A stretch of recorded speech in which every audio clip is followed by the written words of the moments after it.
level of racing that he's achieved is extremely rare. Anybody who's witnessed Matoli running sees a level of ability that doesn't come along that often. Matoli's a monster!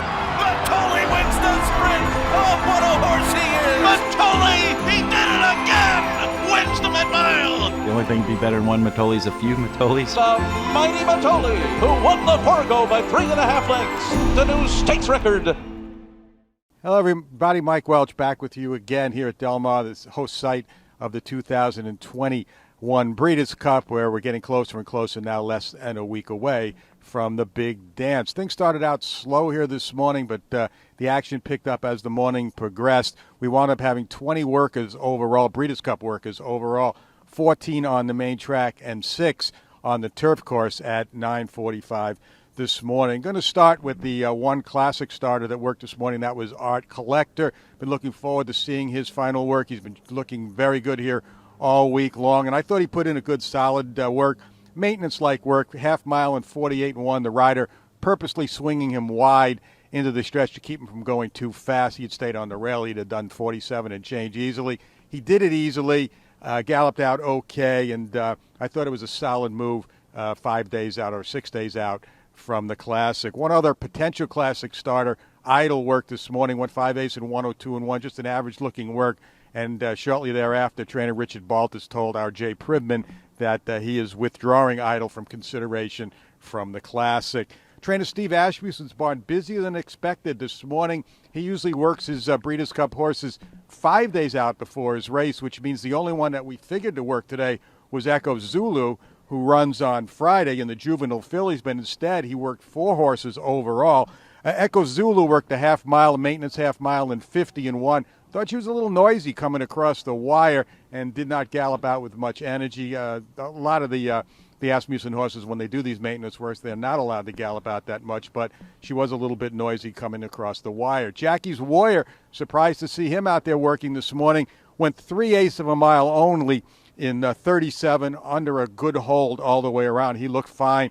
A nice final prep for the sprint favorite.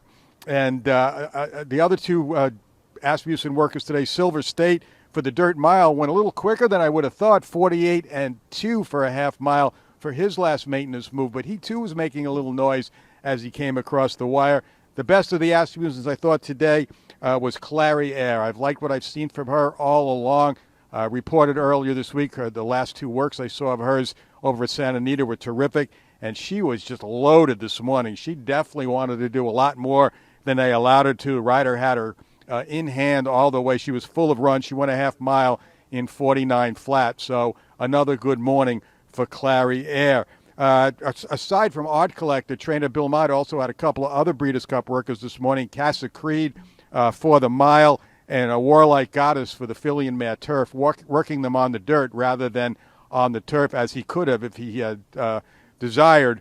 But I thought Casa Creed was really good this morning. She went a half in 47-2. Her final 3/8 and 35-1.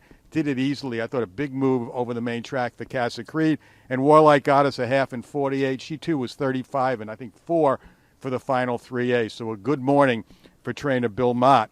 Bella Sophia, we've been looking forward to seeing her work. I think we've talked about that for the last several days. She's the one horse that a lot of people think could give Gamine a run for her money in the filly and mare sprint, and she did not disappoint with trainer Rudy Rodriguez aboard.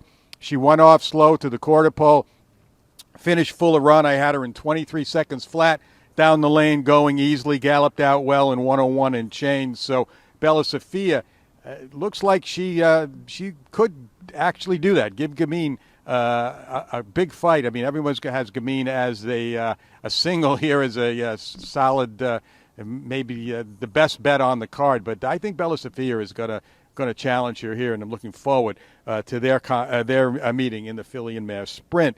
As far as on the grass, I said there were 6 workers. Among them, Extravagant Kid worked in company with stablemate Zofel for trainer Brendan Walsh. They went 49-4. I like the way they galloped out. A lot of good energy into the turn. Right behind them was Mo Forza. It broke off about 6 or 8 lengths behind that team and kind of stayed, maybe made up a length or two, went 49-2. Didn't think he galloped out quite as well as Extravagant Kid, but looked fine, did it very easily as he preps for the mile. And the one other turf work I want to mention was Charmaine's Mia. She's going to be a big long shot in the in the turf sprint. But she was terrific this morning.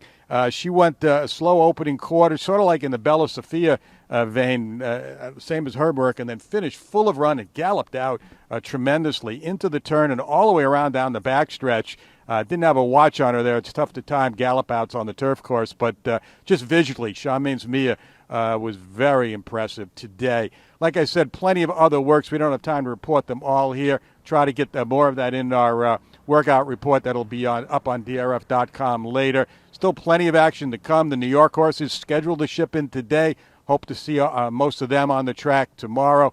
The turf course is going to be open for training the rest of the week, so expecting to see a lot more going on over the turf. The Japanese horses, I think, will work over the turf again. And we also expect to see some of the European horses out there once they clear quarantine. So lots still to report. Most of the major works are over, but still plenty of action here. So keep it right here at DRF.com for the best coverage of Breeders' Cup 2021.